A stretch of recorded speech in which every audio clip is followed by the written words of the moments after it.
پہلا رشتہ جو اللہ تعالیٰ نے اس کائنات میں قائم کیا وہ آدم اور حوا، میاں بیوی کا پہلا رشتہ میاں بیوی کا ہے، اور جنت میں بھی رشتہ میاں بیوی کا ہی رہے گا۔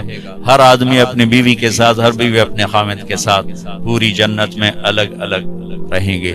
اور ابتدائے رشتہ انسانیت ہوئی ہے خامد اور بیوی کے ساتھ۔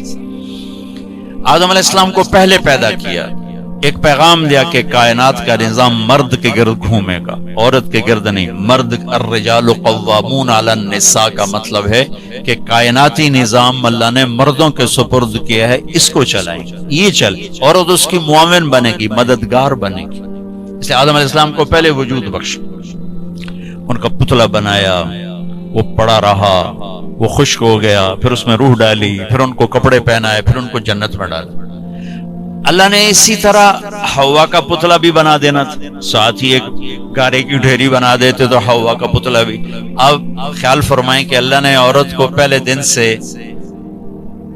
بے پرد نہیں رکھا، پہلے دن سے بے پرد نہیں رکھا۔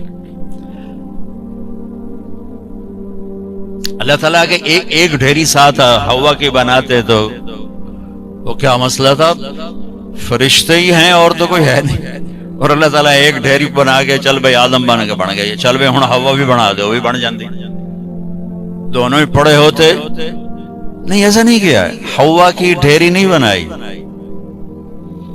حوا کے پتلے کو بے پرد نہیں رکھا، آدم کو سلایا، آنکھ کھلی تو پہلو میں حوا کو بٹھایا ہوا تھا، پورے لباس، پوری زیب و زینت کے ساتھ۔ تو آدم علیہ السلام کہنے لگے یہ کون ہے؟ کہ یہ تیری بیوی ہے، تیری زندگی کی ساتھی۔ اور عجب بات، جنت جیسی نعمت کے باوجود آدم علیہ السلام جنت میں اداس رہتے تھے۔ ماں جی آئی تو تاں بیدا دل لگا، یعنی تو جنت میں بھی اداس رہتے تھے۔ تو اللہ تعالیٰ نے نکاح پڑھایا، تو اللہ تعالیٰ نے کہا آدم بیگم کا مہر ادا کرو۔ تو یہ مہر پہلے دن سے ہے۔ مہر کیا چیز ہے؟ کسی کی بیٹی کی قیمت نہیں، وہ جو مالدار گھرانے کی بچی ہو یا کسی جھوپڑے کی بچی ہو، مہر کسی کی بیٹی کی قیمت نہیں ہوتا۔ تھوڑا رکھو یا ساری دنیا سونا بنا کے مہر بنا دو، ایک بال کی بھی قیمت نہیں۔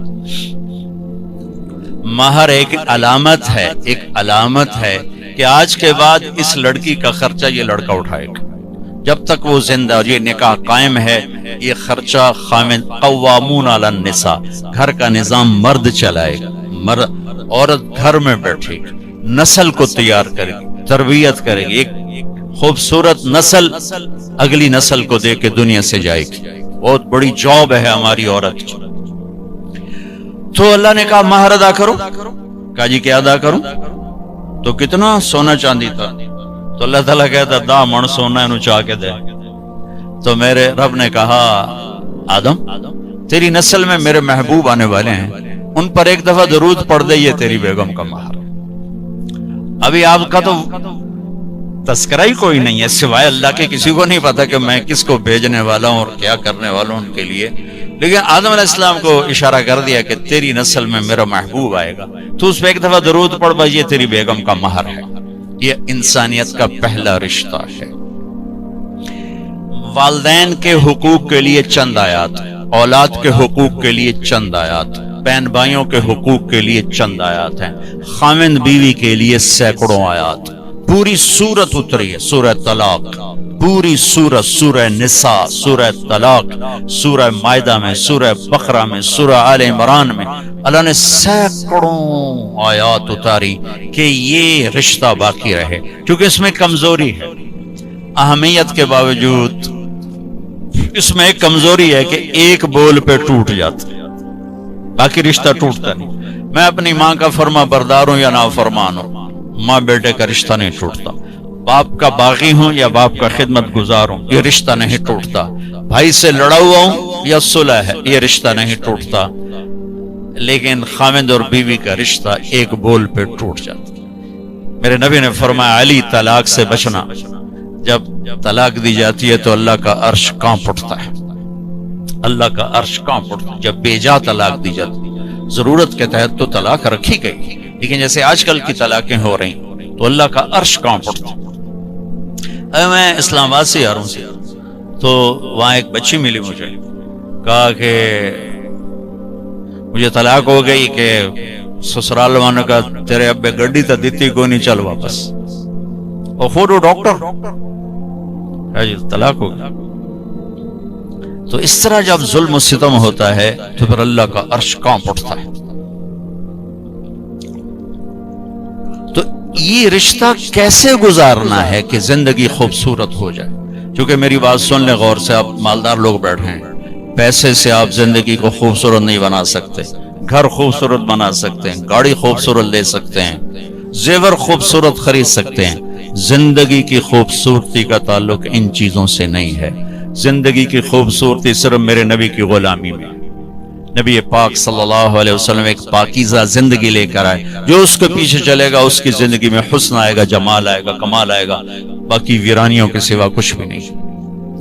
تو میرے نبی نے 11 گھر آباد کیے ہمیں زندگی سکھانے کے لیے۔ عورت مظلوم تھی ہر دور میں، آج بھی ہے اور پہلے بھی تھی۔ کہیں عورت بھی ظالم ہوتی ہے، میں کوئی صرف ان کا وکیل صفائی بن کے بات نہیں کر رہا ہوں، لیکن جو معاشرے میں ہے وہ بات کر رہا ہوں کہ عام طور پہ دیہات ہو، شہر ہو، ہمارے یورپ کی عورت تو بڑی بیچاری مظلوم ہے، نہ وہ ماں ہے، نہ بیٹی ہے، نہ بیوی ہے، نہ بہن ہے، کچھ بھی نہیں، ایک ٹیشو پیپر ہے، استعمال کے اٹھا کے پھینک۔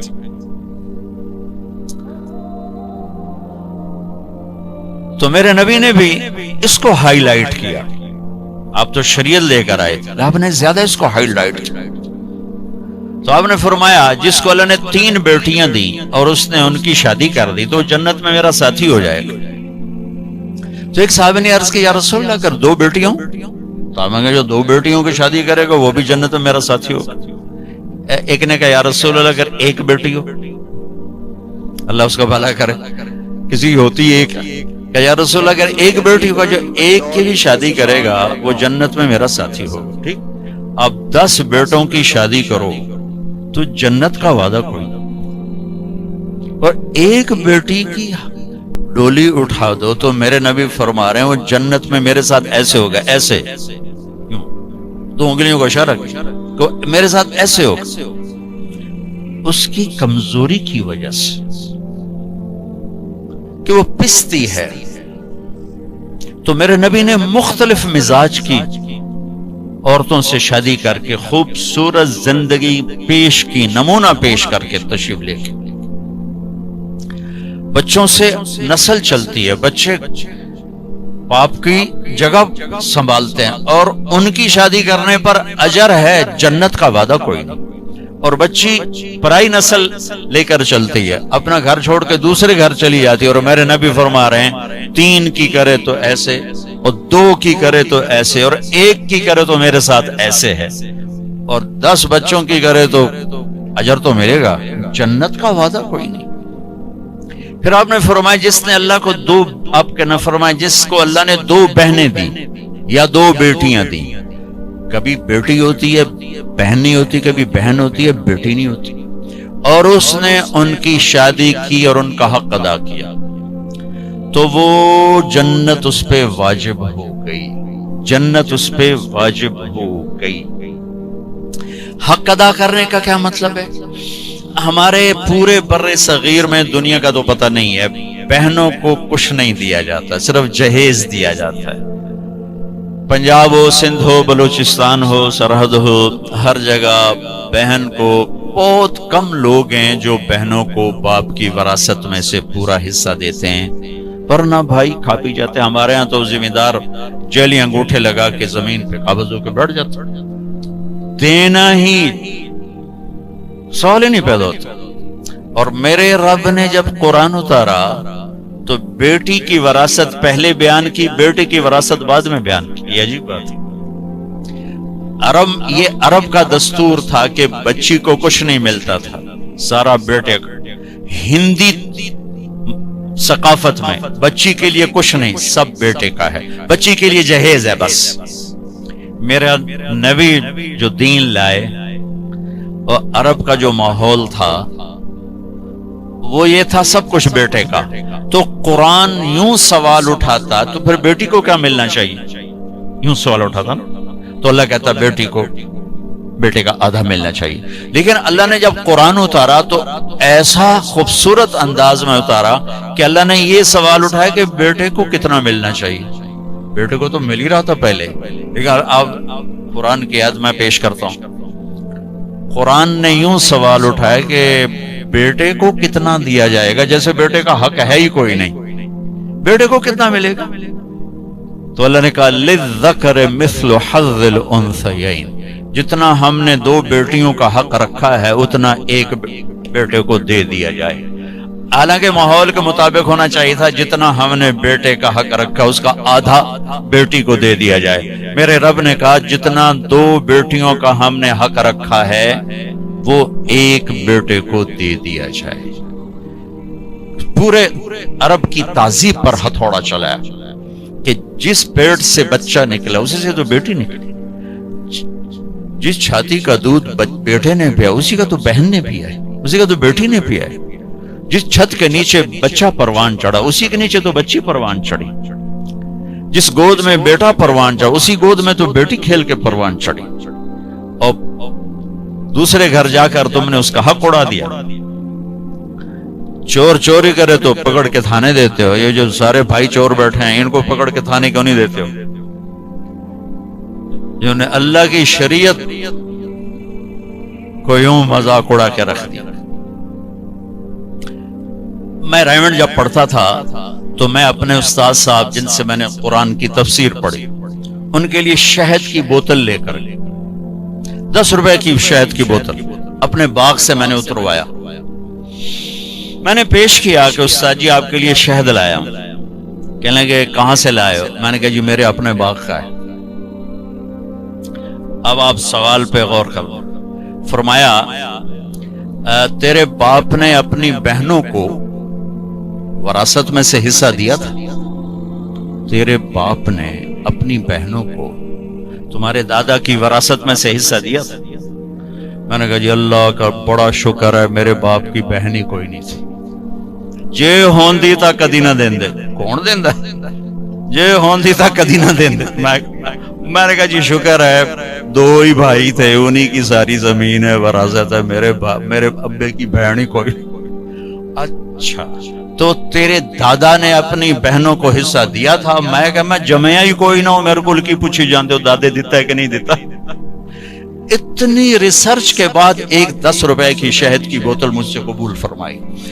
کیا مطلب تھا اس سوال کا کہ اگر تیرے باپ کی کوئی بہن ہے اور اس نے حصہ نہیں دیا تو یہ شہد میرے لیے جائز نہیں ہے، اور اگر دیا ہے تو پھر ٹھیک ہے لے میں رکھ لینا۔